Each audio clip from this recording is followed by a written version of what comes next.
One thing you need to observe is today I'm going to show you how to make Kicap Manis Tempeh. It's a dish that I learned when I was traveling in Bali and I signed up for a cooking class. It's very simple, doesn't need a lot of ingredients, but it's really packed with flavour and very tasty. So I'm going to show you how to cut tempeh. It's actually quite important that you cut your tempeh all equal sizes so that when you fry it will be easier and you won't burn any of it. It's okay for it to be slightly thick because you're going to fry it later as well and it's going to shrink a little.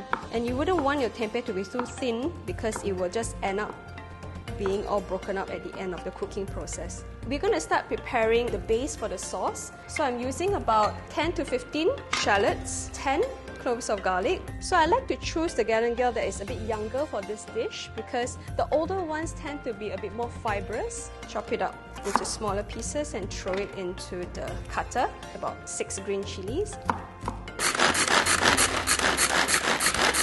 So you don't use a blender for this because usually blender would pulverize the ingredient to pulp, which is not what you want.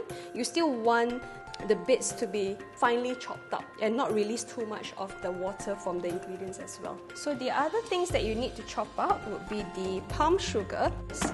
So you chop it up so that it will be easier to dissolve later. Tomato. One thing when you're frying tempeh is you want to make sure the heat is not too high because they do burn quite easily. You might need quite substantial oil here, so I would usually fry it in batches.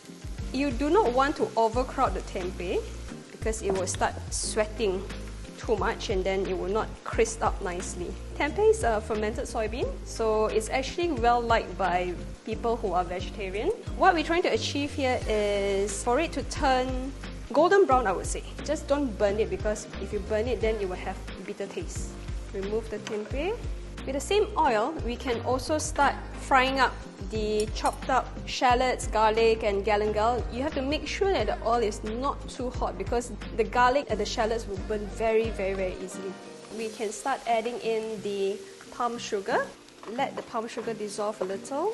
Now we can add in as well the Kicap Manis, about 1 cup. With the Kicap Manis, I'm also going to put in the chicken stock. Okay, now I'm going to add the chopped tomatoes and also the Kaffir Lime Leaves.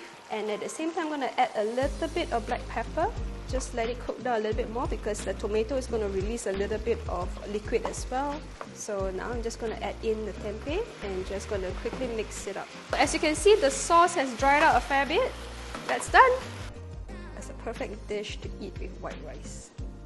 Finishing touches. And there you have it, Kicap Manis Tempeh. Hope you try this at home.